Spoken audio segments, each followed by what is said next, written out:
అలానే విశ్వేశ్వరరావు మాజీ మంత్రి, ప్రస్తుత బీజేపీ నాయకుడు. ఆదినారాయణ రెడ్డి గారు సంచలనమైనటువంటి అంశాలను తెర మీదకు తీసుకొచ్చారు. వైఎస్ఆర్ కాంగ్రెస్ పార్టీ అనేది ఒక డైనోసారు, దాంట్లో కొనసాగేటువంటి వాళ్ళు బికారులు అని చెప్పి చెప్తూ ఉన్నారు. ఆ పార్టీ పని అయిపోయింది, అందుకే విజయసాయి రెడ్డి గారికి అర్థమయ్యి ఆ పార్టీ నుంచి బయటకు వచ్చారు అనేది ఆయన అభిప్రాయం. ఆ సందర్భంగా వాడినటువంటి టెర్మినాలజీ డైనోసార్, అలాగే ఆ పార్టీలో ఉన్నటువంటి బికార్లు అని అన్నారు. ఈ సందర్భంగా ఒక సంఘటన ఆయన గుర్తు చేశారు. జగన్మోహన్ రెడ్డి గారి యొక్క వాలకం ఏ విధంగా ఉంది అని అంటే, ఇటీవల కాలంలో కడపకు వచ్చినటువంటి జగన్మోహన్ రెడ్డి గారు మురళీ నాయక్ అనేటువంటి డిఎస్పిని ఆయన ఏ విధంగా బెదిరించారో గుర్తు చేశారు. మళ్ళీ అధికారంలోకి వస్తాం 2029లో, అప్పుడు మీ అంతు చూస్తామంటూ బెదిరిస్తున్నారు జగన్మోహన్ రెడ్డి గారు. ఈ బెదిరింపులకు భయపడాల్సిన అవసరం లేదు యంత్రాంగం, ఖచ్చితంగా మళ్ళీ జగన్మోహన్ రెడ్డి గారు వచ్చే అవకాశం లేదు అధికారంలోకి అనేది ఆదినారాయణ రెడ్డి గారు చెప్తూ ఉన్నారు. అందుకే ఆయన ఏమంటారంటే, వైఎస్ఆర్ కాంగ్రెస్ పార్టీ పని అయిపోయింది, వైఎస్ఆర్ కాంగ్రెస్ పార్టీలో ఉండేటువంటి వాళ్ళు పక్క చూపులు చూస్తున్నారు, అనేక పార్టీలకి వెళ్ళిపోతున్నారు అనేది ఆదినారాయణ రెడ్డి గారు చెప్పేటువంటి ఒక లాజిక్. ఈ సందర్భంగా వివేకానంద రెడ్డి మర్డర్ కేసుని ప్రస్తావించారు. వివేకానంద రెడ్డి మర్డర్ కేసుకు సంబంధించి ఫస్ట్ నుంచి ఆదినారాయణ రెడ్డి మీద బురద జల్లేటువంటి ప్రయత్నం వైఎస్ఆర్ కాంగ్రెస్ పార్టీ చేస్తుంది. 2019 ఎన్నికలకు ముందు వివేకానంద రెడ్డి గారి మర్డర్ జరిగింది. దాన్ని గుండెపోటుగా చిత్రీకరించేటువంటి ప్రయత్నం ఆ రోజే జరిగింది. కానీ ఆ తర్వాత గొడ్డలిపోటు అని తేలింది. సో అది గొడ్డలిపోట గుండెపోట అనేది నిర్ధారించే ప్రయత్నంలో విజయసాయి రెడ్డి గారు మీడియాతో మాట్లాడారు. ఆయన ఫస్ట్ గుండెపోటు అన్నారు, ఆ తర్వాత గొడ్డలిపోటు అని అన్నారు. ఆ సందర్భం అసలు ఆయనకి ఎవరు సమాచారం ఇచ్చారు విజయసాయి రెడ్డి గారికి అనేది ఆయన రాజీనామా చేసిన సందర్భంగా పెట్టినటువంటి ప్రెస్ మీట్లోనే చూచాయిగా ఆయన లీక్ చేశారు. అవినాష్ రెడ్డి గారు ఫోన్ చేసి చెప్తేనే గుండెపోటు అన్నాను, ఆ తర్వాత గొడ్డలపోటు అని తేలింది అనేది కూడా ఆయన చాలా క్లియర్గా సంకేతాలు ఇచ్చేశారు. అంటే దీన్ని బట్టి వివేకానంద రెడ్డి మర్డర్ కేసులో ఎవరున్నారు, సూత్రధారి, కర్త, కర్మ, క్రియ ఎవరంటే విజయసాయి రెడ్డి గారి మాటల్లో అవినాష్ రెడ్డి గారు ఉన్నారు అనేది స్పష్టం అవుతుంది. అంటే అవినాష్ రెడ్డి గారు ఇమీడియట్గా అరెస్ట్ కాబోతున్నారు, అరెస్ట్ కావాలి అనేది విజయసాయి రెడ్డి గారి యొక్క ఉద్దేశం. ఇదే విషయాన్ని ఆదినారాయణ రెడ్డి గారు చెప్తూ ఉన్నారు. ఎందుకంటే ఆదినారాయణ రెడ్డి గారి మీద, బీటెక్ రవి మీద అనుమానాలు వ్యక్తం చేస్తూ ఆ రోజున వైఎస్ఆర్ కాంగ్రెస్ పార్టీ బురద జల్లింది. వివేకానంద రెడ్డి మర్డర్ జరగంగానే, ఈ మర్డర్ని బయటకు రాగానే ఇది తెలుగుదేశం పార్టీ వాళ్ళు చేసినటువంటి పని అని చెప్పి ఒక ప్రచారం తీసుకెళ్లారు ప్రజల్లోకి. అది కూడా ఎన్నికలకు ముందు. దాని ప్రభావం ఎన్నికల మీద పడింది. 2019 ఎన్నికల్లో ఒక్క ఛాన్స్ అనడంతో పాటు బాబాయ్ మర్డర్ కేసు కూడా కలిసి వచ్చింది, అలాగే కోడికొత్తి కేసు కలిసి వచ్చింది. దాంతో జగన్మోహన్ రెడ్డి గారు అప్రతాతంగా 151 మంది ఎమ్మెల్యేలతోటి ముఖ్యమంత్రి అయ్యారు. సీన్ కట్ చేస్తే 24 వరకు ఆంధ్రప్రదేశ్ ఏమైందో అందరికీ తెలుసు. మరి కోడికత్తి కేసు ఏమైంది, వివేకానంద రెడ్డి గారి మర్డర్ కేసు ఏమైంది, ఇవన్నీ మనం అవలోకనం చేసుకుంటే కనుక క్రియేట్ చేసినటువంటి సంఘటనలు అని చెప్పి ఇప్పుడు సిబిఐ చెప్తోంది, అలాగే విచారణ సంస్థలు చెప్తూ ఉన్నాయి.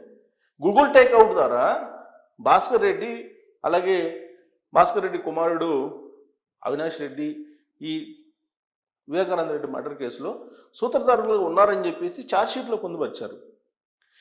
నిందితులు ఎవరైతే ఉన్నారో వాళ్ళు జగన్మోహన్ రెడ్డి గారితో తిరుగుతున్నారని చెప్పేసి షర్మిల గారు, అలాగే వివేకానంద రెడ్డి కుమార్తె సునీతారెడ్డి గారు చెప్తూ ఉన్నారు. ఎన్నికల సమయంలో 2024లో కూడా అదే చెప్పారు. ఎవరైతే దోషులు ఉన్నారో, ఎవరైతే నిందితులు ఉన్నారో వాళ్ళని వెంట పెట్టుకొని జగన్మోహన్ రెడ్డి గారు తిరుగుతున్నారు, వాళ్ళని కాపాడుతూ ఉన్నారు, కాబట్టి ప్రజాక్షేత్రంలో న్యాయం కోరుతున్నాం అని చెప్పి కొంగుబట్టి అక్కడ ఉన్నటువంటి ఓటర్లను అడిగారు జగన్మోహన్ రెడ్డి గారి చెల్లెళ్ళు ఇద్దరు కూడా.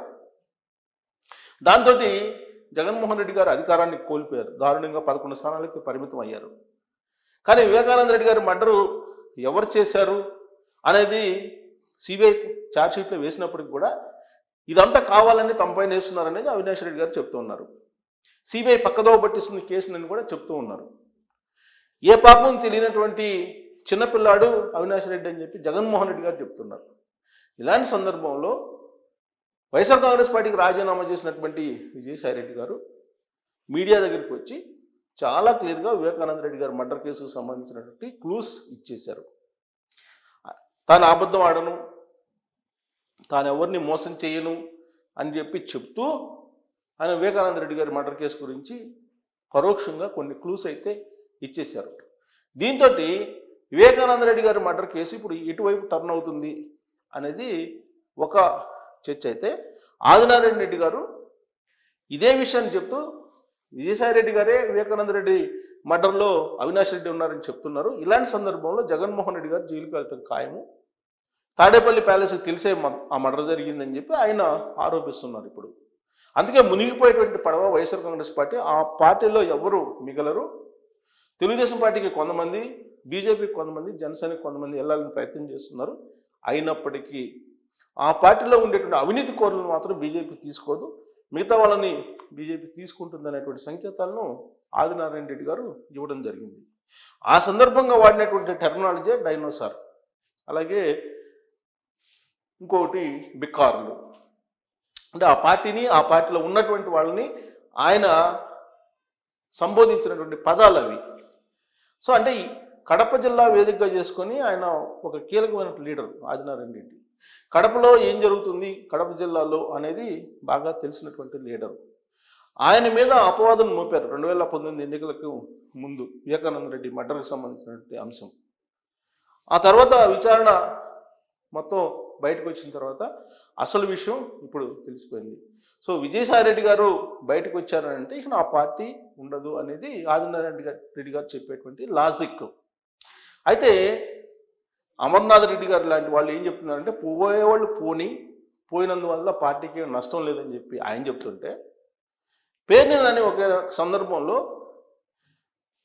పార్టీ జగన్మోహన్ రెడ్డి అలాగే కార్యకర్త ఈ మధ్యలో ఎవరు ఉండరు లీడర్లు, ఇంక్లూడింగ్ పేరు నాని కూడా అని చెప్పి ఆయన ఒక లాజిక్ చెప్పారు. అంటే అధినాయకుడు క్యాడరే ఉంటుంది, మధ్యలో వాళ్ళు వస్తుంటారు పోతుంటారు, అదేం పెద్ద ఇష్యూ కాదు అని చెప్పి చెప్తున్నారు. దాన్నే ఇప్పుడు వైఎస్ఆర్ కాంగ్రెస్ పార్టీ వాళ్ళు ఇంప్లిమెంట్ చేస్తూ విజయసాయి రెడ్డి గారు లాంటి వాళ్ళు అనేక మంది వెళ్ళిపోయినప్పటికీ మళ్ళీ మేము 2029లో అధికారంలోకి వస్తామని చెప్పి చెప్తూ అధికారులను బట్టల్లో ఊడదీసి నడు రోడ్లో నిలబెడతామని చెప్పి వార్నింగ్ ఇస్తున్నారు. సప్త సముద్రాలు అవతలు ఉన్నా కానీ తీసుకొచ్చి నిలబెట్టి శిక్షిస్తాము అని చెప్పి చెప్తున్నారు. బతికుంటే చంద్రబాబు నాయుడు గారిని మళ్ళీ మేము జైల్లో పెడతామని చెప్పి చెప్పినటువంటి విజయసాయి రెడ్డి గారు ఇప్పుడు ఆ పార్టీని వదిలిపెట్టి వైఎస్ఆర్ కాంగ్రెస్ పార్టీని ఇప్పుడు చంద్రబాబు నాయుడు గారు అద్భుతం, చంద్రబాబు నాయుడు గారు రిపబ్లిక్ డే సందర్భంగా పేరేడ్లో చూపించినటువంటి శకటం సూపర్ అని చెప్పి ప్రశంసిస్తూ ఉన్నటువంటి సిచ్యువేషన్ కనిపిస్తుంది. అంటే ఇదంతా కూడా మనకి పొలిటికల్ డ్రామాలాగా కనిపిస్తూ ఉందా? ఈ పొలిటికల్ డ్రామాలో విజయసాయి రెడ్డి గారు ఒక కొవ్వొట్టుగా మారి అటు బీజేపీని, తెలుగుదేశం పార్టీని, జనసేన కూటమిని దెబ్బతీసేటువంటి ప్రయత్నం చేస్తున్నారా? వివేకానంద రెడ్డి గారి మర్డర్ కేసుని ఈ సందర్భంగా బయటికి తీసుకొచ్చారంటే జగన్మోహన్ రెడ్డి గారిని క్లోజ్ చేయడానికైనా, లేదంటే అది కూడా ఒక డ్రమటిక్గా ఆయన మాట్లాడారా? ఎంతవరకు విజయసాయి రెడ్డి గారిని మాటలు నమ్మొచ్చు? ఆదినారాయణ రెడ్డి గారు చెప్పినట్టు డైనోసార్ అయినా వైఎస్ఆర్ కాంగ్రెస్ పార్టీ, దాంట్లో ఉన్నటువంటి వాళ్ళు బిఖార్లేనా అనే దాని మీద కామెంట్ రూపంలో మీ అభిప్రాయాన్ని